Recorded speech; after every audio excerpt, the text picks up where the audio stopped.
Hello बच्चों, let's see the question कह रहा है कि what is the percentage ionization of 0.01 molar HA। तो HA क्या होता है बेटा, मेरा वीक एसिड होता है और किससे किस डिस्ट्रीब्यूट होता है बेटा, मेरा ये H पॉजिटिव और A नेगेटिव आयन की फॉर्म में डिस्ट्रीब्यूट होता है। तो इसकी इनिशियल कंसंट्रेशन हम 0 मान लेते हैं तो 0 0 हो जाएगा बेटा, और डिग्री ऑफ डिसोसिएशन या फिर आयनाइजेशन हम क्या मान लेते हैं बेटा, अल्फा है ना। तो ये कैसे लिखा जाएगा, एक्चुअली में होता क्या है बेटा, x होता है number of moles dissociated. x कैसे लिखा जाता है बेटा, इनिशियल x क्या है, x होता है नंबर ऑफ मोल्स डिसोसिएटेड, और अल्फा क्या होता है बेटा, number of moles dissociated by initial concentration. तो इसलिए एक्स की सी अल्फा लिख सकता हूं बेटा। यहाँ मैंने ऐसे सी अल्फा इसलिए लिखा है क्योंकि यहाँ मैंने मान लिया कि एक्स मोल डिसोसिएट हुआ है तो सी अल्फा आ गया बेटा, तो ये सी अल्फा हो जाएगा, ये सी अल्फा हो जाएगा, है ना। अब के बात करूं के ए क्या होता है बेटा, आयनाइजेशन कोएफिशिएंट ऑफ एसिड होता है। ये क्या होता है बेटा, प्रोडक्ट और रिएक्टेंट कंसंट्रेशन का रेशियो होता है रेज़ टू पावर स्टोइचोमेट्रिक कोएफिशिएंट। यहाँ पे concentration of H positive, concentration of A negative divide by concentration of HA आ जाएगा बेटा। ठीक है, तो ये वैल्यू कितनी दे रखी है, 10 की पावर -4 दे रखी है। Concentration of H positive C alpha दे रखा है, concentration of A negative C alpha दे रखा है, कंसंट्रेशन ऑफ H से कितना सी कॉमन ले लो बेटा, 1 माइनस अल्फा हो जाएगा ना।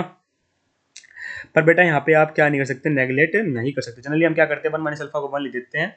पर मैं आपको बताऊं कि एक वैल्यू इतनी छोटी नहीं है बेटा, ठीक है, और ये 10 की पावर -2 है बेटा, तो इन दोनों के आपस में कंपेरेबल वैल्यू है। दूसरा तरीका आप ये कर सकते हो, एक बार नेगलेक्ट करके देख लो कितनी अल्फा वैल्यू आ रही है। अगर अल्फा की वैल्यू बेटा ग्रेटर देन 5/100 आती है तो इसका मतलब उसको नेगलेक्ट हम नहीं करते, ग्रेटर देन इक्वल टू आती है ना।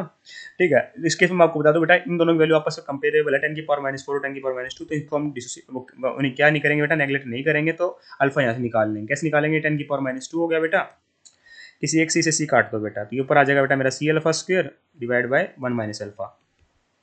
ठीक है, तो 10 की पावर -2 4 रखो बेटा, सी की वैल्यू कितनी है, 10 की पावर -2 इंटू में alpha square divide by 1 minus alpha आ जाएगा बेटा। तो ये हो जाएगा 10 की पावर -2, तो यहाँ से आ जाएगा बेटा मेरा अल्फा स्क्वायर माइनस 10 की पावर -2 अल्फा, है ना, वन और प्लस 10 की पावर -2, ये आ जाएगा बेटा ना। इसे सोल्व करने पर उल्टा लिख दिया मैंने ना, उल्टा लिख दिया, सही बात है। कैसे आएगा बेटा, ये बन गई बेटा मेरी क्वाड्रेटिक इक्वेशन, है ना। अब इसे सोल्व करेंगे तो अल्फा वैल्यू कितनी आएगी बेटा मेरी, ये आती है 0.095।